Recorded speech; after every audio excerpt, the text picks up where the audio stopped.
नमस्कार। एनआईओएस के स्टूडियो में आप सभी का स्वागत है। आज हम चर्चा करने जा रहे हैं विविध विशिष्ट आवश्यकता वाले बच्चों के लिए अनुकूलन कौशल्य और शिक्षक की भूमिका पर।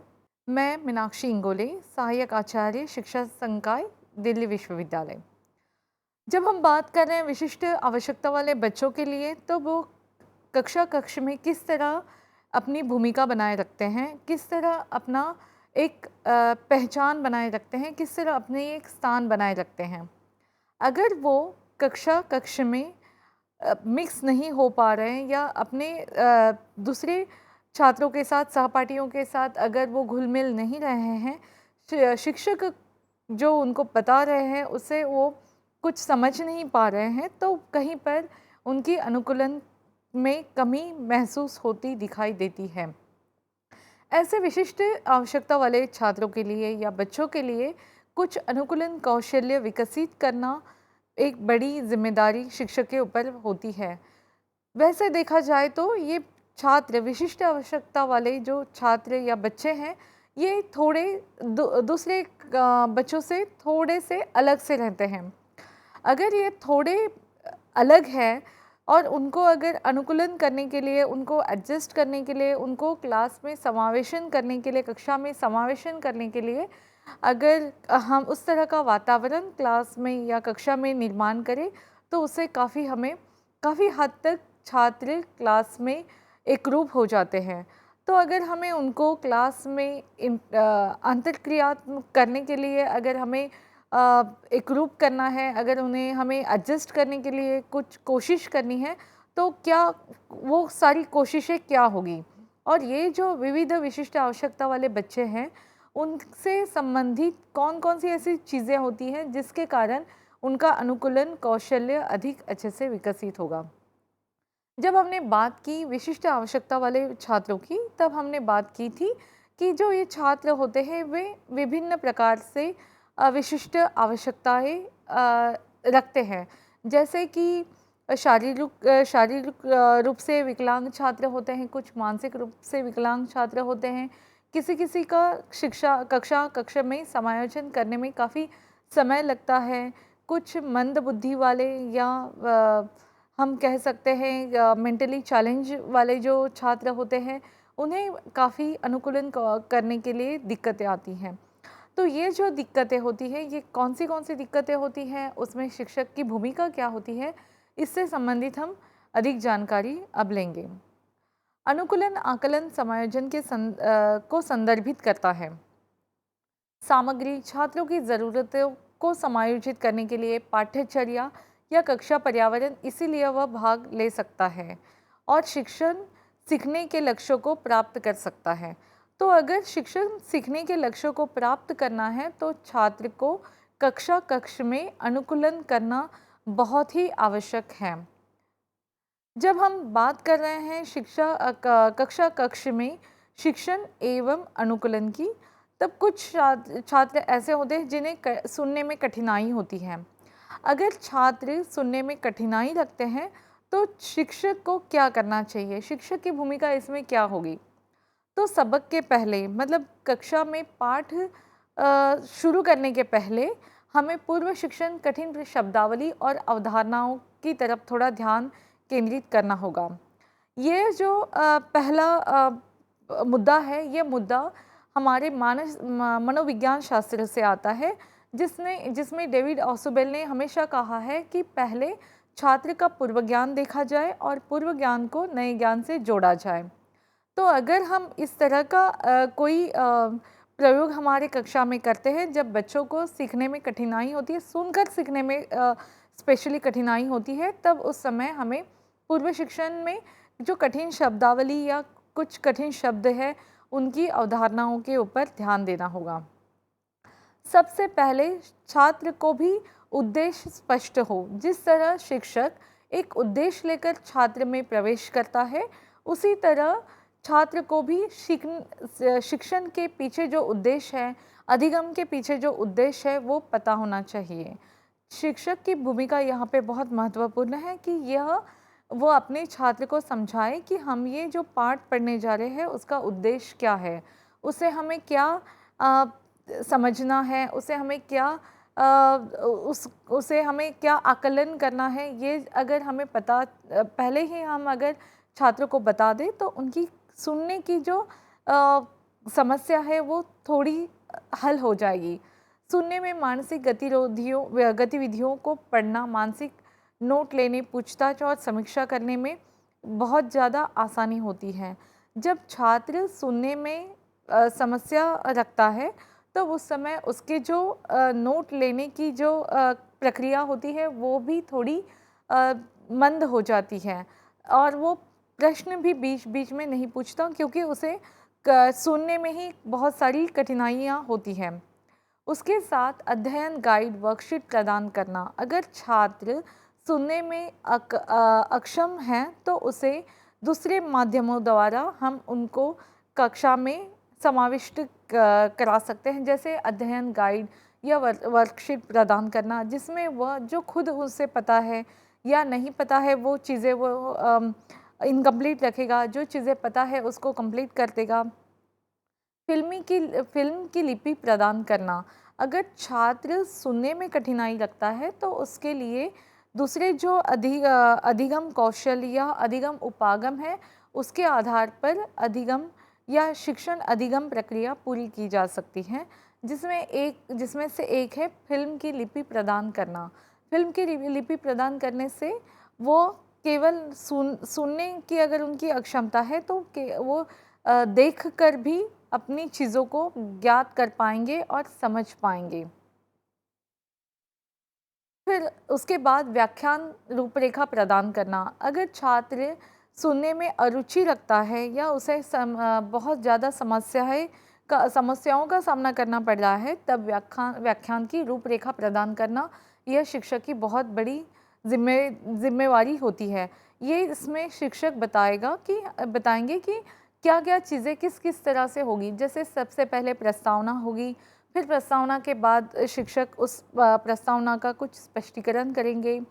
प्रस्तावना का स्पष्टीकरण करने के बाद उसका कुछ हम एक बार बीच में प्रश्न पूछकर थोड़े जो ईज़ी वाले प्रश्न होते हैं वो पूछकर हम छात्र को कितना समझ में आया उसका आकलन कर लेंगे, उसकी जानकारी प्राप्त कर लेंगे, उसे समझ लेंगे और फिर उसके बाद छात्र को जो ज्ञान छात्र को व्याख्यान द्वारा मिला है, उसका आकलन छात्र अपने शब्दों में किस तरह करता है, उसके बारे में बताया जाएगा। तो व्याख्यान की रूपरेखा प्रदान करना, इसमें छात्र का एक माइंडसेट बन जाता है, जिसमें उसे पता होता है कि किसके बाद क्या होने वाला है और उस तरह से वो अपना ध्यान जो है वो अध्ययन के प्रति देने लगता है।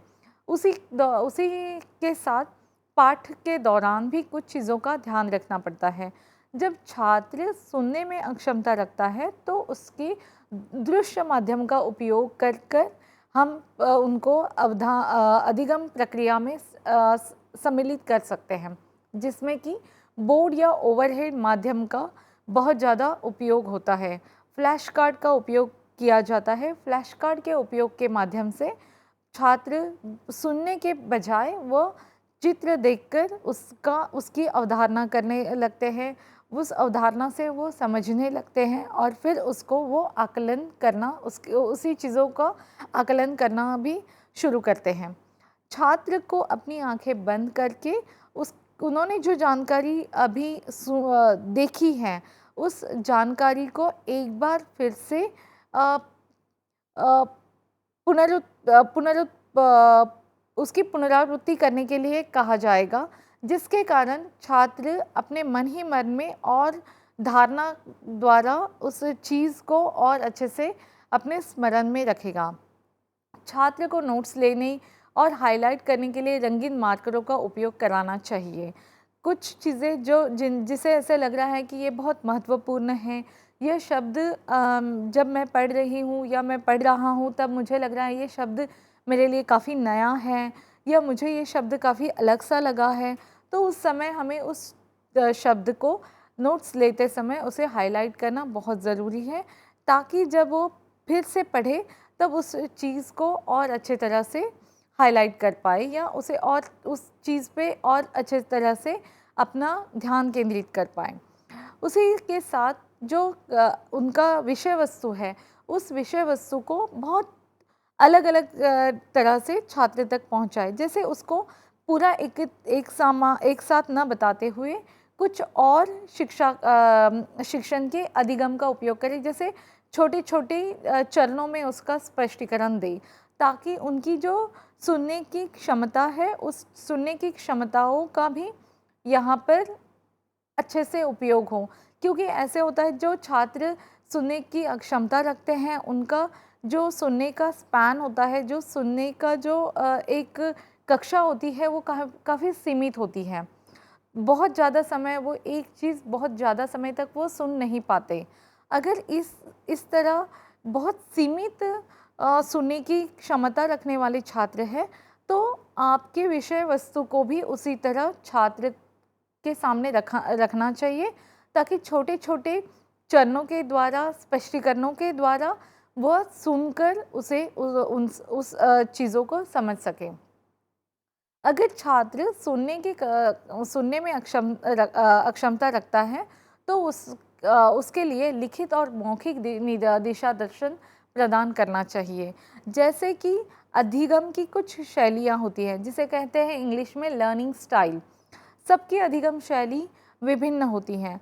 कुछ छात्र होते हैं वो लिखकर समझते हैं, कुछ छात्र होते हैं वो किसी से मौखिक रूप से संवाद कर या बहस करके या वाद विवाद करके समझते हैं। तो ऐसे इस तरह की अगर कोई कक्षा में घटनाएँ की जाए, या इस तरह से अगर हम छात्र को मौखिक और लिखित रूप से विषय वस्तु प्रदान करने का एक अवसर दें, तो शायद उनकी जो समझ है विषय वस्तु के प्रति, वो और अधिक स्पष्ट होगी। अगर छात्र कुछ चीज़ें समझने में समस्या रखते हैं या उन्हें दुविधा होती है, तो जो उन्हें समझा है या उन्होंने जो सुना है, जिसका उन्होंने कुछ श्रवण किया है, उस चीज़ों को दोहराने का उनको निर्देश दें, ताकि इससे पता चलेगा कि जो शिक्षक ने उन्हें चीज़ें बताई है, वही चीज़ें उन्होंने समझी है या नहीं समझी है। कक्षा को निर्देश देते समय प्रत्येक चरण के बीच एक विराम छोड़कर छात्र को अपने दिमाग में प्रक्रिया करने के लिए एक समय प्रदान करें, ताकि इससे छात्र एक विराम लेकर उस पे अपना एक सोच बनाकर उससे फिर वो आगे बढ़ें। तो यह बहुत महत्वपूर्ण है कि छात्र को एक बीच में एक छोटा-सा एक विराम देकर छात्र को जो चीज़ें उसने सुनी हैं, सुनी हुई चीज़ों पे अपनी अवधारणा बनाए, या फिर उसे और अपने एक बार उसको अच्छे तरह से आकलन कर ले, समझ ले। अगर नहीं समझ में आया तो वो प्रश्न के माध्यम से शिक्षक को फिर से पूछ सकते हैं। उसी के साथ लिखित और मनोरंजन कार्यों को प्रदान करना। छात्र अगर श्रवण में अक्षमता रखते हैं, तो बहुत ज़्यादा उन्हें लिखित कार्य और मनोरंजन कार्य के द्वारा चीज़ों को समझाया जा सकता है, जैसे कि नाट्यकरण द्वारा या फिर कोई दूसरी गतिविधियों द्वारा छात्र कक्ष में सम्मिलित होकर अपने ज्ञान को और बढ़ा सकते हैं, जिसे कहते हैं सिमुलेशन, या फिर हम कहते हैं अनुदेशात्मक अध्ययन। उस अनुदेशात्मक अध्ययन द्वारा छात्र जो है वो सुनने के बजाय, श्रवण के बजाय मनोरंजन और लिखित माध्यम के द्वारा भी चीज़ों को अच्छे से समझ सकते हैं। अगर छात्र मौखिक रूप से ज्ञान और समझने में उसे कठिनाई होती है, तो उसे पूरा करने के लिए हमें निम्नलिखित चीज़ों के ऊपर ध्यान देना होगा। अगर छात्र बोलने में थोड़ी उसे समय लग रहा है, उसके पास की जो वोकैबुलरी है वो उसे कम लग रही है, तो उस समय बहुत ज़्यादा चीज़ों को दृश्य माध्यम से उनके सामने दिखाया जाए, ताकि उनकी मौखिक रूप से आने वाली जो कठिनाई हो उसके ऊपर वैसी चुनौतियों को हम ओवरकम करके, हाँ, जो ज्ञान हमें उन तक पहुंचाना है वो हम सही मात्रा में उन तक पहुंचा सके। सूचना साझाकरण के वैकल्पिक रूप को स्वीकार करके, जैसे कि निम्नलिखित रिपोर्ट है, कलात्मक निर्माण है, प्रदर्शन या प्रदर्शन चार्ट्स हैं, कोई आलेख हैं या तालिका है, फोटो निबंध है, मानचित्र है, फिल्मों की समीक्षा है, पेंटोमाइज़म है, प्रदर्शन फिल्म स्ट्रिप है या ध्वनि फिल्म स्ट्रिप है या टेप रिपोर्ट्स है। तो उसके माध्यम से हम श्रवण पर, जब हम बात कर रहे हैं कि मौखिक रूप से समस्या या अक्षमता जिन छात्रों के सामने एक चुनौती के रूप में आती है, तो उस समय हमें उनके श्रवण पे अधिक ध्यान देना चाहिए और उनकी क्रियात्मक कौशल्य के ऊपर अधिक ध्यान देना चाहिए, ताकि उनकी जो अधिगम प्रक्रिया है या अधिगम शैली है, जो अक्षम है मौखिक रूप में ज्ञान को एकत्रित करने के लिए, लेकिन वो पूरी हो सकती है श्रवण के माध्यम से या कोई भी दूसरी गतिविधियों के माध्यम से। यहाँ पर भी हमें शिक्षक को यह ध्यान में रखना है कि छोटे उत्तरों की आवश्यकता वाले प्रश्न पूछें। उन्हें मौखिक में अगर समस्या आ रही है तो प्रश्न ऐसे ही पूछें जिसके उत्तर केवल 1 या 2 शब्दों से अधिक ना हो, ताकि वो अपना उन्हें एक अवसर भी मिले बात करने का, एक अपना एक जो उन्होंने समझा है उसको प्रस्तुत करने का एक मौका भी मिले, और उसे बहुत ज़्यादा उन्हें इलैबोरेट भी ना करना पड़े, उन्हें बहुत ज़्यादा उसका विस्तार भी ना करना पड़े। एक सांकेतिक प्रदान करना, जैसे कि छात्र के लिए वाक्य शुरू करना या चित्र क्यों देना।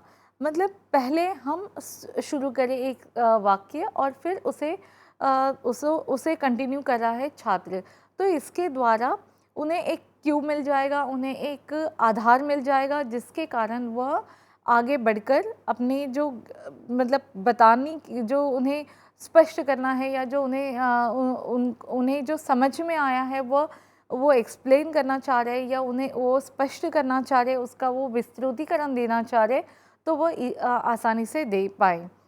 वर्ग चर्चा के नियम के लिए नियम देना, जैसे कि अगर हम कोई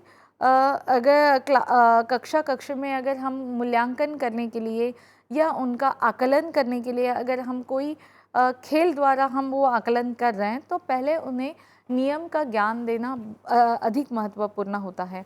तो नियम के जो खेल के जो नियम हैं, उन्हें बहुत अच्छी तरह से उनसे अवलोकित कराना या उन्हें उनसे परिचित कराना बहुत महत्वपूर्ण होता है। उदाहरण के लिए उन्हें कहना है कि अगर आपको कुछ कहना है या फिर आपको कक्ष में खेल में अगर आपको सहभाग लेना है, तो आपको पहले आपका हाथ उठाना होगा और फिर उसे पता चलेगा शिक्षक को कि आपको कुछ कहना है, और फिर आपको एक मौका मिलेगा आपका जो मत है या आपका जो व्यू है वो पूरी कक्षा के सामने रखने के लिए। उसी के साथ मौखिक योगदान के लिए अंक देना। अगर वो कुछ कह रहे हैं तो उनको एक एप्रिसिएशन, उनको एक प्रबलन के रूप में अगर कुछ गुण दिए जाते हैं तो उन्हें उससे वो प्रोत्साहित होते हैं। इसीलिए मौखिक योगदान अगर वो करते हैं तो उन्हें उसके लिए कुछ अंक प्रदान करना और छात्र को व्यक्तिगत रूप से तैयार करना। इसी के साथ कक्षा में प्रश्न पूछने के लिए छात्र को पढ़ाना या छात्र को उसके लिए तैयार करना। छात्र अधिक से अधिक प्रश्न किस तरह पूछे, उनके अंदर जिज्ञासा की प्रवृत्ति है वो कैसे निर्माण हो जाए, तो उस तरह का वातावरण कक्ष में निर्माण करने में शिक्षक की बहुत बड़ी भूमिका है, जिससे ये जो विशिष्ट आवश्यकता वाले जो छात्र हैं वह भी अपना योगदान पूरी तरह से दे पाए। उसी के साथ अगर शिक्षक और विशिष्ट रूप वाले बच्चों के साथ अगर अध्यापक अगर इंटरैक्ट कर रहा है, उनके साथ वह अंतर्क्रिया कर रहा है, तो तभी विशेष रूप से शारीरिक और भाषा अभिव्यक्ति शिक्षण का यहाँ पे बड़ा सहयोग है। यह इसलिए है क्योंकि जब छात्र अगर बोलने में अक्षमता रखता है तो हाव भाव के द्वारा उसके चेहरे के जो एक्सप्रेशंस है, अभिभाव है, उस अभिभाव के द्वारा अपनी बातों को रख सकता है। जैसे अगर वो बहुत ज़्यादा खुश है तो वो हँस देगा, या अगर वो बहुत ज़्यादा चिड़चिड़ापन है तो उसके चेहरे पर वो दिखाई देगा। तो मौखिक रूप से अगर अभिव्यक्त होने के बजाय वो जो जेस्चर्स हैं, उसके जो चेहरे के जो हाव-भाव है उसके द्वारा वो खुद को अभिव्यक्त करेगा, जिसमें कम से कम उसे शब्द का सहारा लेना पड़े। उसी के साथ छात्र को जवाब देने का इंतज़ार, अगर छात्र को जवाब देने का इंतज़ार ऐसे नहीं कि मैंने प्रश्न पूछ लिया और उसके तुरंत बाद ही मैं छात्र से जवाब चाह रही हूँ। अगर इस तरह अगर करें तो छात्र शब्दों की रचना करने में अक्षम रहेगा। वो छात्र जो मौखिक रूप से जिन्हें समस्याएँ आती हैं या अक्षमता अक्षम होते हैं छात्र, उन्हें अपनी शब्दों की रचना करने के लिए काफ़ी समय दें, ताकि वो अपने विचारों को संगठित कर पाएँ और अच्छे तरह से वो पूरे कक्षा के सामने रख पाएँ। अपने हाथों को उठाने के लिए छात्र को फ़ोर्स ना करें, उन्हें बार-बार ना कहें कि आपको बताना है, आप हाथ ऊपर करके बताइए। अगर वो हाथ ऊपर ना करके ऐसे ही अगर खड़े होकर या बैठे-बैठे भी अगर कोई प्रश्न का उत्तर दे, तो उसे शिक्षक को स्वीकार करना चाहिए। इसी के साथ पहले सूचना स्तर देने वाले तथ्यों पर प्रश्न पूछना, मतलब प्रश्न की जो गति होती है उसे सामान्य से फिर विशेष के रूप में यहाँ पे हमें ले जाना है।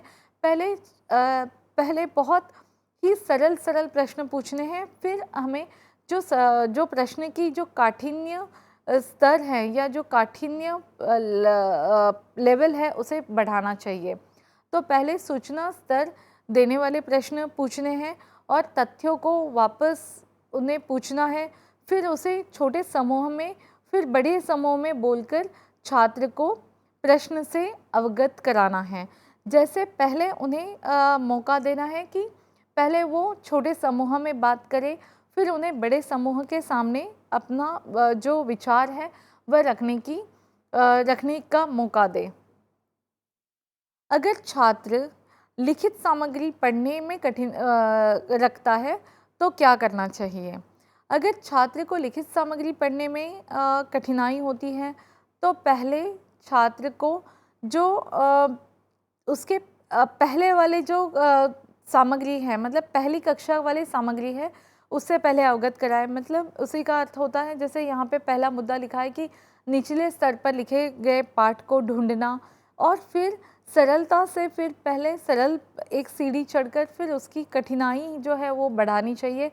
इसलिए निचले स्तर की पाठ के ऊपर पहले उसका ध्यान केंद्रित करें, फिर उसके बाद उनसे ज़्यादा जो ऊँचा स्तर है उसके ऊपर हम छात्र का ध्यान केंद्रित करा सकते हैं, या वह वहाँ पे वो कठिनाई जो है छात्र के विषय वस्तु की वो बढ़ा सकते हैं।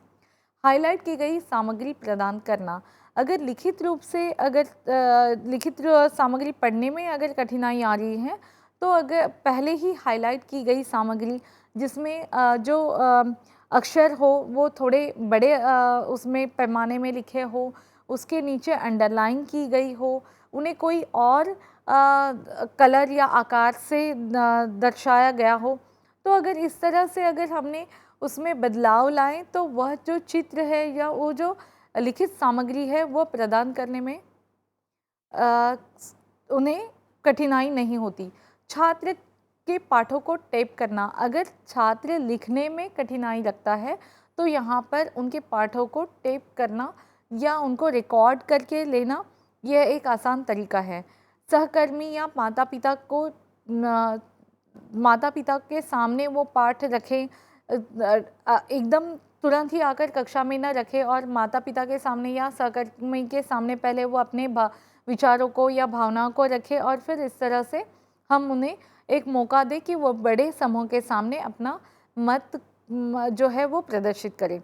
आवश्यक पढ़ने पर जो है मात्रा को छोटा भी करें। एक माध्यम के द्वारा भी हम उन्हें, जैसे कि फ़िल्म है, फ़िल्म स्ट्रिप है, टेप रिकॉर्ड में रिकॉर्ड करके जो विषय वस्तु है उसमें उनके जो विचार है वो टेप रिकॉर्ड में रिकॉर्ड करके भी रख सकते हैं। अगर वो कोई चित्र या वो खुद कोई नाट्यकरण करके वो जो विषय वस्तु है उसे प्रस्तुत करना चाहते हैं, तो उसके लिए भी हमें उनको एक मौका देना है। छात्र के लिए समूह में योगदान करने के लिए वैकल्पिक तरीकों को प्रदान करना चाहिए, जैसे कि नाट्यकरण द्वारा, जिसका अभी हमने चर्चा की। पढ़ने के लिए अतिरिक्त समय देना चाहिए।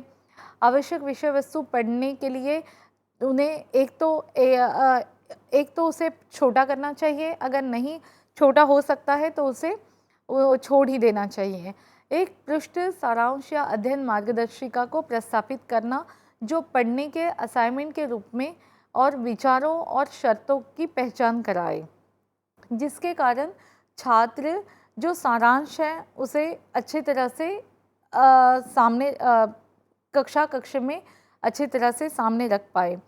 छात्र को छात्र को अपना विचार, अपना भाव, अपनी भावनाएं कक्ष में रखने के लिए हमेशा प्रोत्साहित करना बहुत ज़रूरी है, और उसे दिलचस्प बनाने के लिए भी बहुत अलग-अलग विभिन्न अधिगम उपागमों का उपयोग या गतिविधियों का उपयोग करना यहाँ पे बहुत ज़रूरी है। अधिक ठोस चित्रों और जोड़ों का उपयोग करना, नए विचारों की मात्रा को कम करना। अगर वो खुद होकर नए विचारों की मात्राओं को यहाँ पे लाना चाहे तो वो ला सकते हैं। नई अवधारणाओं के संदर्भ के रूप में पढ़ाने से पहले और पढ़ाने के बाद अनुभव प्रदान करना। अगर वो उन्हें कोई अवधारणा पता है कोई नए संदर्भ में, तब उन्हें वो पहले मौका देना चाहिए कि उन्हें क्या पता है। अगर उन्हें पता है तो वो अपना विचार उसमें रखे, फिर उसके बाद पढ़ा दिया जाए उन्हें नया संदर्भ, फिर उसके बाद उन्होंने क्या समझा और उनका जो पहला वाला जो अनुभव था, पहला अनुभव और पढ़ने के बाद वाला अनुभव, अवधारणा होने के बाद वाला अनुभव, इन दोनों अनुभवों में तुलना कराई जाए ताकि उन्हें उसमें विचार करने का एक मौका मिले। उद्देश्यों को बनाते हुए पिछले अनुभवों के संबंधित और छात्र को पढ़ने में इससे मदद भी मिलती है। अगर छात्र स्पष्ट रूप में लिखने में कठिनाई रखते हैं, तो उन्हें लिखने में कठिनाई रखने वाले छात्र के लिए हमें कुछ और सुझावों की ज़रूरत होगी। इसमें शिक्षक की भूमिका बहुत महत्वपूर्ण होती है। पहले तो उन्हें पता होना चाहिए कि कौन से ऐसे छात्र हैं जिनमें लिखने में कठिनाई हो रही है। तो उन्हें लिखने में कठिनाई हो रही है तो उन्हें स्क्रिबलिंग गेम के द्वारा अक्षरों को छोटे माध्यम में लिखने के साथ अक्षर के बजाय चित्र के माध्यम से वो अपने विचारों को यहाँ पर रख सकते हैं। अगर लिख नहीं पा रहे हैं तो अपने विचारों को रिकॉर्ड कर सकते हैं टेप रिकॉर्डर में या कंप्यूटर में, या फिर उनके उन्हें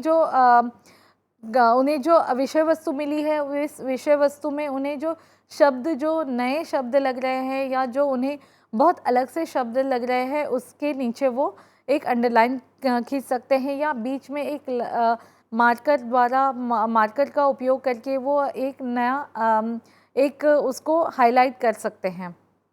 अगर वो खुद लिखित रूप में अगर वो व्यक्त करने में उन्हें कठिनाई हो रही है, तो 3D सामग्री के आधार पर, मानचित्र के आधार पर, साक्षात्कार के आधार पर, कोलाज या हम कार्टून उनसे बनवा कर हम उनसे चीज़ों को समझ सकते हैं। इस तरह विशिष्ट आवश्यकता वाले जो छात्र हैं वह नए आयामों द्वारा, नए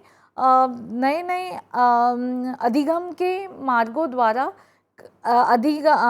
शिक्षा में सम्मिलित भी हो सकते हैं और अपना विचार भी प्रस्तुत कर सकते हैं। अगर छात्र के वर्तन में कठिनाई हो रही है, तब छात्रों के वर्तनी में कठिनाई हो रही है, तब उसे पूरा करने के लिए उन्हें कुछ सूचनाओं द्वारा उसे हम पूरा कर सकते हैं।